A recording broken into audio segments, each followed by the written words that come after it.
We're going to be going over the physical inventory. The physical inventory is used to put in counts of any inventory items that you have. So you'll use this feature when you're first setting up your inventory module, or if you've had the module and you want to adjust the counts that are in the system, and you've gone out and done a count of everything that you have and need to update it, you're going to use a physical inventory system. Now you can also make adjustments to your inventory through an adjustment section, but that's used mainly if you just need to adjust one or two items. The physical inventory is going to allow us to put in counts for a large number or all of our items at one time. So let's go ahead and take a look at that. So we'll go to inventory and we're going to go here to physical inventory. And when you first open the physical inventory, it should open up a screen like you see here with a screen on top for how you want to start to count the parts. So you have to decide how you're going to count the parts. So if you just got the software and you really haven't been using it yet and you just need to put in some inventory, then you're going to want to choose the by part number option. If you've had the software for a while and you're just updating your counts, or maybe you haven't ever used the inventory portion, but you need to put in counts, then you would go ahead and use one of the other options, such as auto glass, flat glass, by category, or you could do it by part number. But we're going to go ahead and we're going to look at first by part number. So let's assume that we've never used the software really before and we want to get that inventory information set up. So we'll choose by part number and choose OK. Where the physical date is, we can change that back. So if you actually counted this a few days ago, you want to go ahead and put it in as of the date that you counted it. You just go ahead and choose the date from the date there. The import counts is used if you have the counts on an Excel spreadsheet and you want to import those in, and we'll talk about those on a separate tutorial. All right, so all we need to do here then is in the part number field, go ahead and click in there, type in the part number, and you need to make sure that this is a part that's either a NAGS part number for auto glass, or it's a part that's in your part file. And if it's in the part file, you also have to make sure that on the inventory tab, the track inventory checkbox was checked, and so that we're actually tracking that part. If it's not set to track that part, then it's not going to be able to pull that part up here. So we put in our part number and hit either tab or enter, and then in the count field we simply put in how many we have. So if we have, say, 2 in stock, right now you can see in the calculated column it shows 3. So you don't have to put in a -1 in the count, you just put in how many you actually have. So if I have 2, I'm just going to put in 2. Now obviously if you're just starting out, that calculated column would have shown 0 because you wouldn't have had any yet in stock. And then the bin location, that's just where it's located in your shop. And if you want to set up your bin locations, that's going to be in your POS menu, that there's a place to set up the bin locations, and you can watch the tutorial on that. And then you would just go down to the next line and continue adding in your part numbers and your counts until you've gotten through everything. And then once all of your counts are put in there, you're going to choose save. And now you're going to get this here where it's going to ask if the counts are complete. So if you're done, then you would just say yes. If you're not done, you would say no. So if you've been working on this for a little while, you have to stop for a little bit and you will have to get back to it. Then you can just go ahead and save it, say no, and then we'll just close that. And so then later when you go back into the physical inventory, it pulls right up to where you left off. So if you ever open up the physical inventory and it doesn't first bring up that list there of how you want to count the parts, it just brings you right to an inventory. That means that whatever inventory you were working on last, you did not complete. And so none of those counts were added into the system.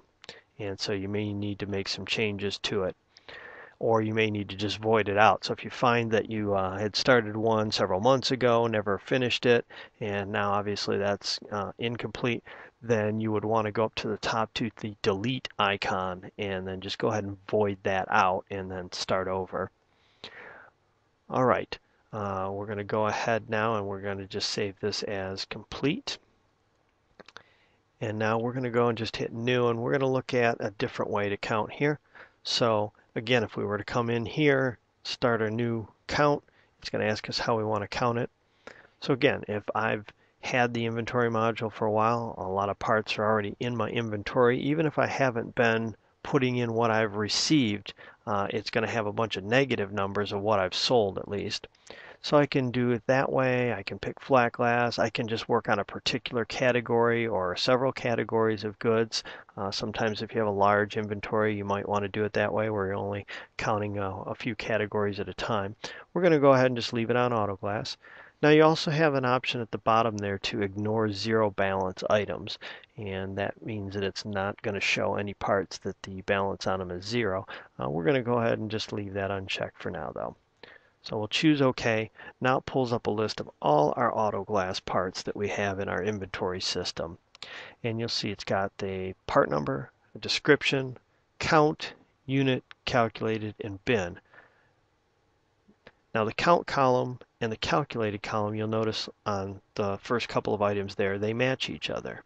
Anytime the calculated column, which the calculated is what the system thinks we actually have in stock, as long as that's a positive number, then it puts the same number in the count because it assumes that number is correct.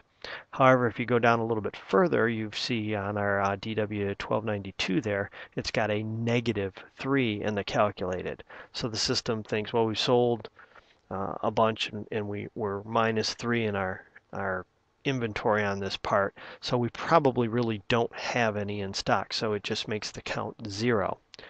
So on anything where the calculated is negative, it's going to make that 0. So if I was to just save this physical inventory the way it is right now, then it would update the count on those parts to 0 so that when I looked at the status of my inventory, those particular ones would be at 0 instead of -3. So now all I have to do is go down my list and update any counts that are incorrect. So for instance, on this one that's -3, if I actually have one in stock, I would just simply go into the count column, put in 1, and then I would just keep on going down the list there and filling in all the rest of my counts. You'll notice the checkbox there, the recalculate on purchase committed, and you typically can check that anytime you do a physical inventory. It's not going to hurt anything. So we'll go ahead and we'll check that. And we'll go ahead and choose save and we'll say yes. And now it's updating my inventory. So whenever I save an inventory, until I say yes that all the counts are complete, it's not updating anything in my inventory just yet. Now that I've said yes, you can see that this particular inventory is now closed. So if I need to make any changes, I can't make changes to this. I'll have to do a new physical inventory or make an adjustment.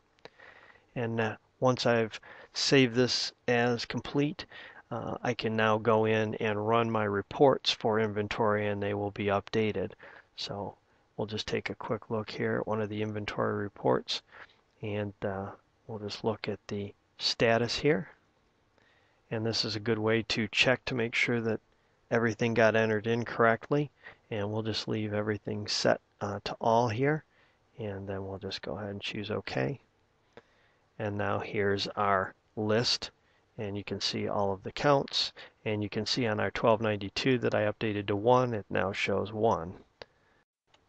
Now you do notice on this report that a couple of those items that were in our physical as being negative still show a negative, but the reason that is if when you read this report here, if you look at the on hand, that's how many the program thinks we actually have in our inventory. So that number, that column, the on hand column, would match the calculated column. So those did actually zero out, but you can see in the next column over the committed is how many of that part we have on work orders. We have 3 on work orders. So the on hand minus the committed gives us our available, meaning how many do we have available to sell. So we have a -3 available.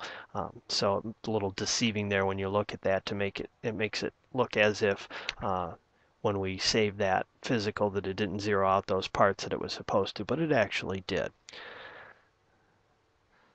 So again, the physical inventory you're just going to use when you first start up your inventory, and then periodically when you do a complete count of your inventory and you want to go through and update everything. you'll use the physical. Also, if you are going to count your inventory, you may want a count sheet of all of your parts so that you can go through and see what your actual counts on things are. You can also do that in the physical inventory. If we go in here to the physical inventory, and we'll just pick auto glass again. If you just go here to the print icon, and we'll just leave this to the screen so you can see it here, gives us a list in the order that it is on the screen there, and it just gives us the part number. It doesn't give us any quantities, as we want the people that are counting our inventory not to know. We want them to actually count what's there and get the correct quantities. And so they would just fill in on the line to the left there the quantity that you have, and then that makes it easy when it comes time to put them into the physical inventory screen. Just go down the list and update your counts where necessary.